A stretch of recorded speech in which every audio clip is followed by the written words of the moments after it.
Welcome to Healing Horizons. I'm your host Saima, and today I'm joined by the remarkable Judy Gaman, CEO of Executive Medicine of Texas, seasoned author, radio host, and a powerhouse guiding both minds and families with equal brilliance. With a deep experience in wellness and a signature clarity, we are diving into a subject reshaping modern healthcare: brain mapping and neurofeedback.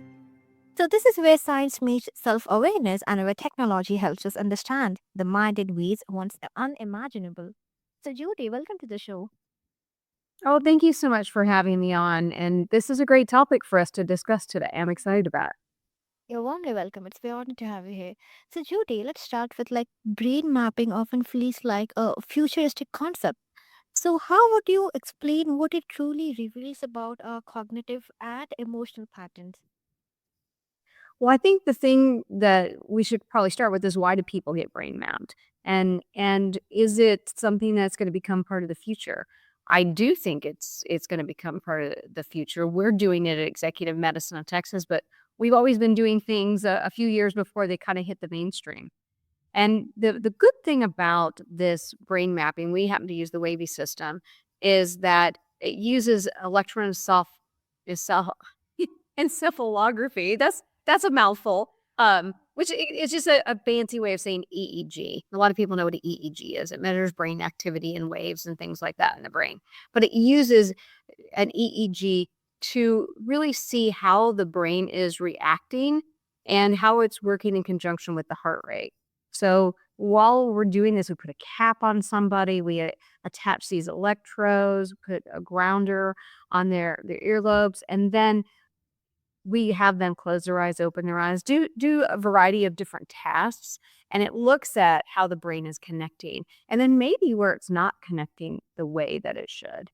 It gives us very valuable information. Yes, thank you for explaining that so clearly, Judy. And I feel that it's really interesting how brain mapping, which can sound so futuristic, actually gives us very down to earth insight into how we think and feel. And the way you describe it really shows how these patterns, I would say, influence our reactions and habits in ways we might not even notice.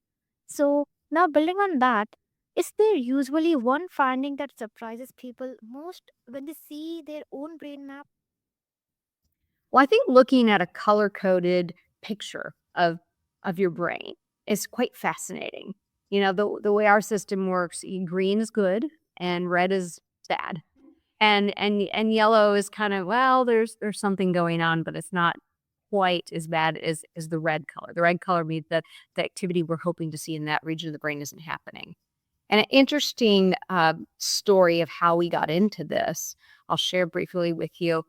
A good friend of mine said, have you guys ever thought about bringing brain mapping into executive medicine? I said, no, this isn't something I'm really familiar with. And he said, well, let me set up a time for you to go to my neurologist friend's office. They're using it and using it quite well for things like traumatic brain injuries, depression, ADHD, a variety of things. And I said, okay. And I had scheduled it maybe a month out. And when I get to the office, the neurologist said, would you like me to map your brain? The easiest way for me to kind of describe it to you is let's go through the process and then we'll take a look at yours. And I said, sure, not a problem. I went through it, and it was quite weird, to think that your brain's taking a test, right? And I think all of our patients kind of feel that way too. You just kind of worry, like, what are we gonna find? I think I feel fine. Or then you start thinking, I don't know, maybe there is something wrong. Just the usual typical patient things that even those of us in the medical field are immune to when it comes to testing ourselves on things. So I sat down at that table and he put up my brain on a big screen and he said, okay, hmm. And he looked and I said, what does that red mean right there? And he goes, that's not good. And then he's he's talking a lot of, like, lingo, and then he just stops for a minute, he looks at me, and he said, "Judy, something traumatic happened in your life? Like, this is what we this is what we see with a grief pattern." And I just broke down and cried, and I said, "Yeah, like, since I booked this, my sister died." my sister died 2 weeks ago. And, he said, "Yeah, this is exactly what we see with grief." And I was really taken back. And he asked me things like, "Do you find yourself a little forgetful? Are you having trouble concentrating?" All of these things he's describing was exactly what was happening to me.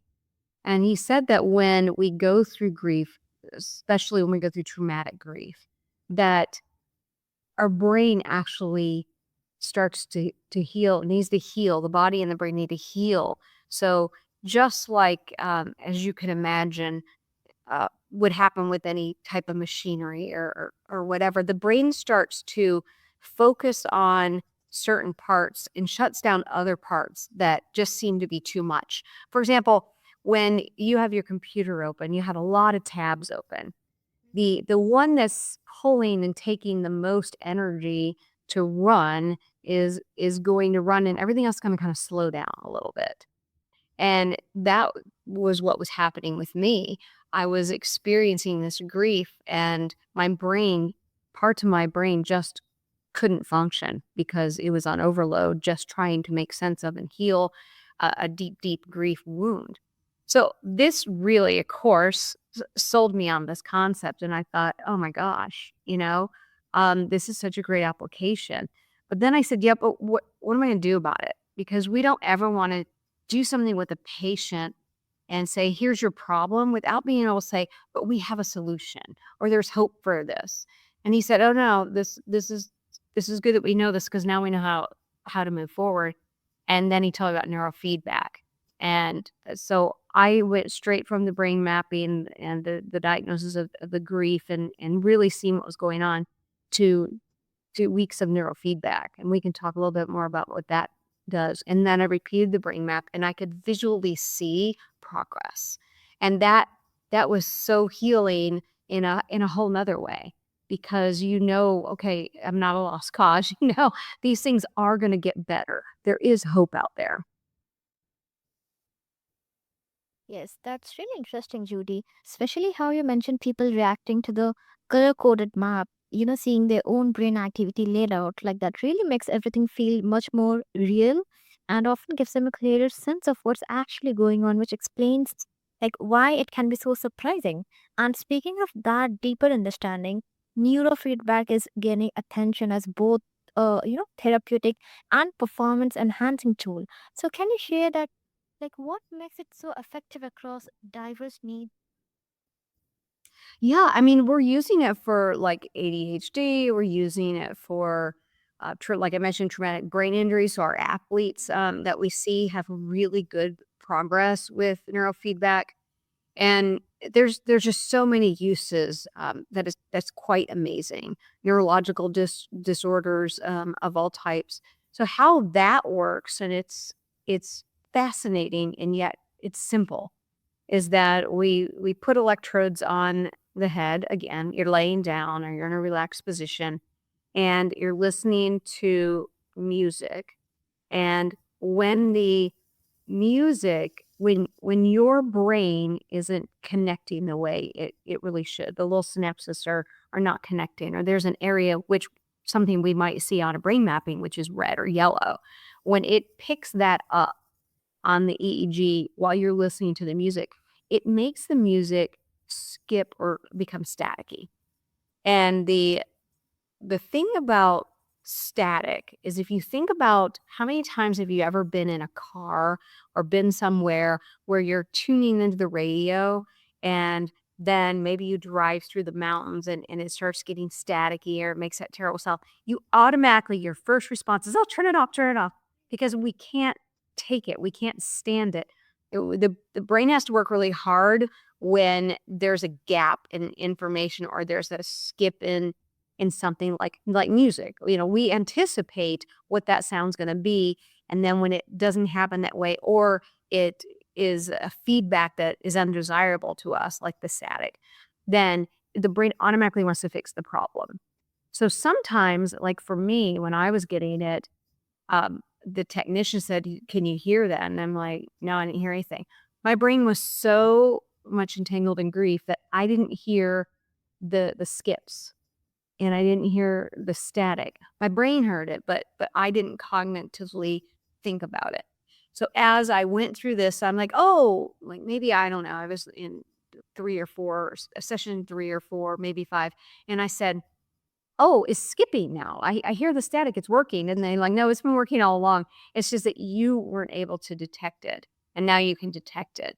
And then it got to by the time I was done with my treatment, I really wasn't hearing it. It wasn't skipping. So the brain was literally kind of healing itself and reconnecting.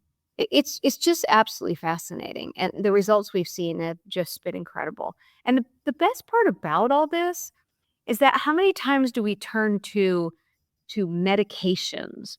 We become chemistry projects when we have an issue. But, there's a lot of things that we do that aren't necessarily a natural or healthy way to do this. And this neurofeedback, there's no side effects. We're not turning somebody into that chemistry project of one drug and then another drug and trying to chase the problem down.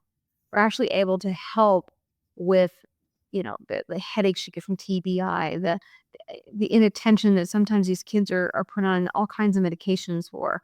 And we're actually able to help in a more natural way, let the body heal itself. That's such a great way to put it, Judy. And the way you explain it really makes neurofeedback feel both, I would say, accessible and reassuring. And the fact that, like you said, people can, you know, simply relax, listen to music, and still experience such incredible results, especially with no side effects, is something you describe so clearly and confidently. Now, building on that, do different personality types respond differently, or does the brain tend to adapt in universally predictable ways? Well, we haven't seen any difference so much. Even skeptics who are like, "Okay, yeah, I'll do this because my wife told me to or my husband told me to." They once they see their brain and they see what's going on, and then they're like, "Okay, I see there's an issue. I need to do something about it." And then I think that you naturally feel better. We see people sleep better. People that maybe have had insomnia for a long time that go through this neurofeedback, and because it's looking at and tracing and helping heal a lot of these brain waves, we see that people are just they're thinking more clearly, they're sleeping better. So there is a natural tendency to say, I'm going to keep going with this because I see results. I'm thinking about one particular patient who was an NFL player that we saw who had just retired, and he had really just struggled with some a lot of things from brain injuries and concussions and such, pains, headaches, inability to sleep, racing thoughts, all the things that kind of got sensitivity to light, all these things. And he had really tried everything. And he's like, you know what? I want to get my brain mapped. And he had come in for an executive physical with us. And we're okay. So we did a brain map. And sure enough, we obviously could tell that there were some issues. And then we told him about the neurofeedback. And he said, yeah, what? I'm willing to try anything. He went through a whole, I think he did 12 weeks with us. And then he's like, I don't want to stop. We said, well, I mean, you've got the benefits. We don't really need to. Retest his brain mapping. He had tremendous recovery response. And we said, we don't really need to continue now. We can continue, go back in a month or 2 months and just put you on maybe a few treatments just to keep for maintenance. And he actually said, no, I want to buy the same machine. Can you help me buy the same machine? And I want to do this at home. Uh, he was so enamored with his results that he just said, I'm going to spend the money. I'm going to get this because I don't want the ones you buy on the internet because I want the one that you're using here in the clinic. And he just has done so well with it. And he said it was the best decision he ever made. That's really insightful, Judy. And I really like how simply you describe those changes like better sleep, clearer thinking, and that natural pull people feel to keep going once they, start noticing real improvements. I feel that it really highlights how the brain responds when it's given the right support. Now, since you have worked with so many patients at Executive Medicine of Texas, what patterns have you noticed in the brains of high performing individuals? Well, this is, because we talked about this, but because we have a lot of high functioning executives and entrepreneurs and people that are always have to be on, even if they're celebrities that are maybe they're filming something, they have to be on. Their brain has to be on. They don't have the ability to say, "I think I need to take a mental break," or "I'm not feeling it today. I'm not going to read any spreadsheets." They don't have that luxury. So for them, what they really have benefited from, what we have seen, is their cognition, their prefrontal cortex just working so much better on decision making. They have less brain fog, and we see a lot of brain fog post COVID. It's really been helping reset some of that, and and just their ability to feel like they say. I've heard this so many times. My brain feels like it's 5 or 10 years younger. And it's not that the brain's anti-aging so much, is that there's just damage that we tend to do to our bodies, and when we can naturally heal that damage, yeah, we do feel better, we do feel younger, and I love it when we hear people say, "Gosh, this has made such a difference," and they just are such a believer at that they see it. They're maybe, they're a CEO, CFO, COO, they're in that C-suite. The people that report to them see it. The company, as a whole, is doing better, especially if these are your decision makers. They're making really good, strong decisions, probably because they're sleeping better. Honestly, some of these things, the body, as you know, it's all connected. So when one part of your body is off, in this example here, the being the brain, when one part of your body is off, the whole body is messed up. The same could be true for if your gut biome is off, or if you're having heart issues. If one part of the body is off, it really affects you as a whole. Yes, that makes sense. Absolutely. And that's such a wonderful way to describe it, like you described it, Julie. And I really love how you make it so relatable. Like the idea that people actually feel their brain younger because of how the brain is functioning, and it says so much about the impact of this work. You really explain it in a way that really captures both the science and the human experience behind it.